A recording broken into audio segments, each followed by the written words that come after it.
नमस्कार, national media news agency में आप सभी का बहुत बहुत स्वागत है। मैं हूं आपके साथ भावना। चलिए रुक करते हैं आज की तमाम ताजा खबरों की ओर। कांग्रेस पार्टी चुनाव पर्यवेक्षक आर्यंदर शर्मा के द्वारा विकास नगर के तिलक भवन में एक प्रेस वार्ता की गई।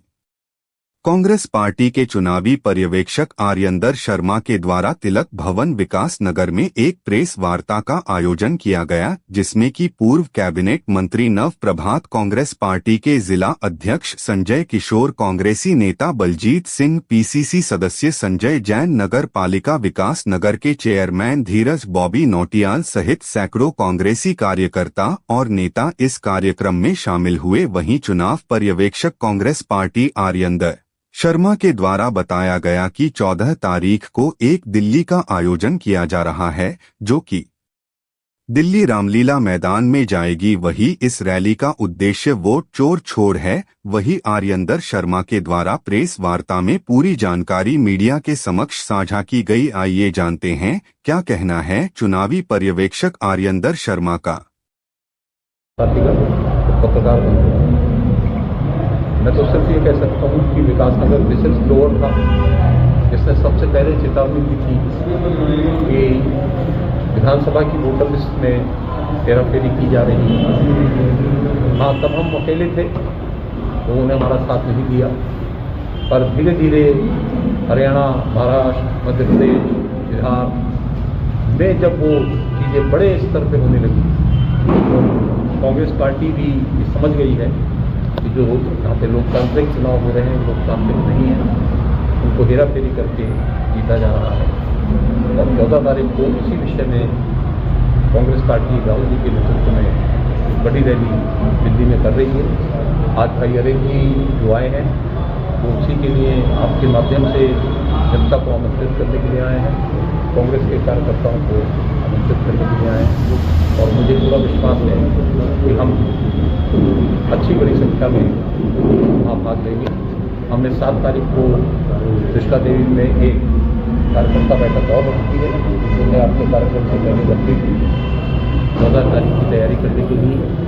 और 11 बजे से हम 1 बजे तक प्रदर्शन करेंगे। आप सबके साथ आइए, कार्यकर्ताओं के साथ आप सबका बहुत बहुत एक सब प्रेस कॉन्फ्रेंस कर रहे हैं, क्या कुछ मामला? देखिए, अखिल भारतीय राष्ट्रीय कांग्रेस ने 14 दिसंबर को एक रैली के आयोजन का आह्वान किया है। वोट चोर गद्दी छोड़।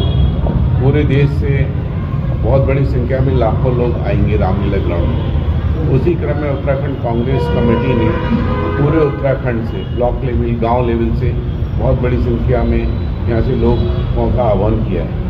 तो उसी क्रम में पशुपादून से आज इस प्रेस वार्ता का आयोजन किया था। और इस प्रेस के माध्यम से लोगों से, कांग्रेसियों से, सभी से अनुरोध है, अपील है कि वो बहुत बड़ी संख्या में जो जिस तरीके से वोट की चोरी की जा रही है उसका समर्थन करें, जाकर उसमें प्रतिभाग करें वहाँ जाकर।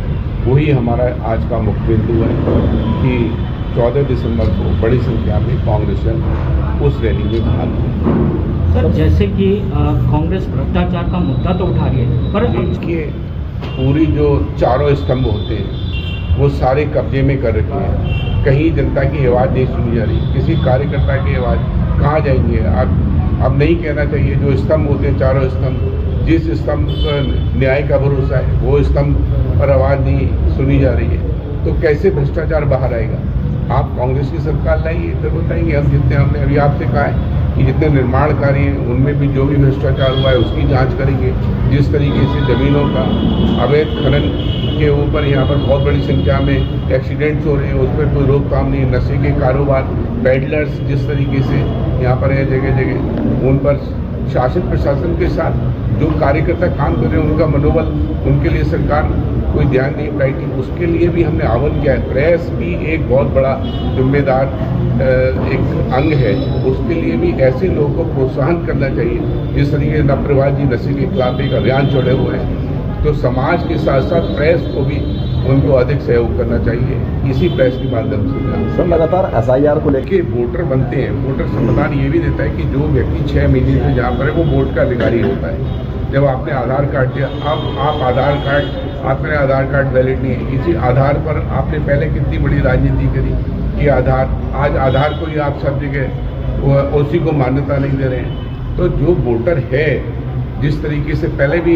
SIR आप कहते हैं होता है, लेकिन जिस तरीके से किया जा रहा है, फॉर्म कई परिवार में फॉर्म जितने देने चाहिए वो नहीं दे रहे हैं। वो BLOs को आप तरीके से आपने देखा था किस तरीके से बिहार में कितना कैश बांटा गया, फ्रंटल वर्कर्स के लिए दिया गया। तो अननेसेसरी DBT के माध्यम से एक तरीके से वोट को खरीदा जा रहा है और हमारे जो वोटर हैं वोट की चोरी की जा रही है। काफ़ी बड़ी संख्या में वोट काट दिए जाते हैं लास्ट मिनट। आप हमारा जब चुनाव होता 10 फरवरी या जो भी डेट थी, लेकिन 30 जनवरी को लास्ट डेट निकलती है। उसके साथ जो वोटर एडिशनल वोटर एक लिस्ट अलग आती है। प्रत्याशी को पता ही नहीं होता कि कितने वोट जोड़े हैं या कितने हैं। जो वोट जोड़े हों या जो उनकी एक डेडलाइन होनी चाहिए कि ये वोट, अब इसमें कोई भी वोट नहीं जोड़ा जाएगा। 30 जनवरी को अंतिम प्रकाशन होता है सूची का, तो पता ही नहीं लगता है कि प्रत्याशी अपने नॉमिनेशंस में होता है। उसको ये नहीं ज्ञात होता कितने वोटर पड़े हैं, कितने लटे।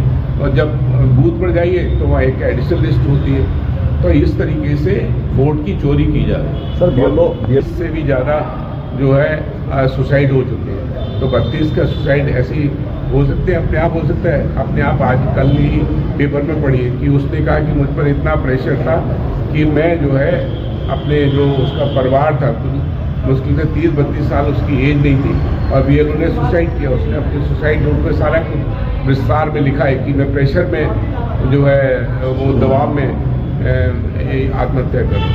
संसद में काफ़ी में देखिए हर आवाज़ दबाई जा रही है।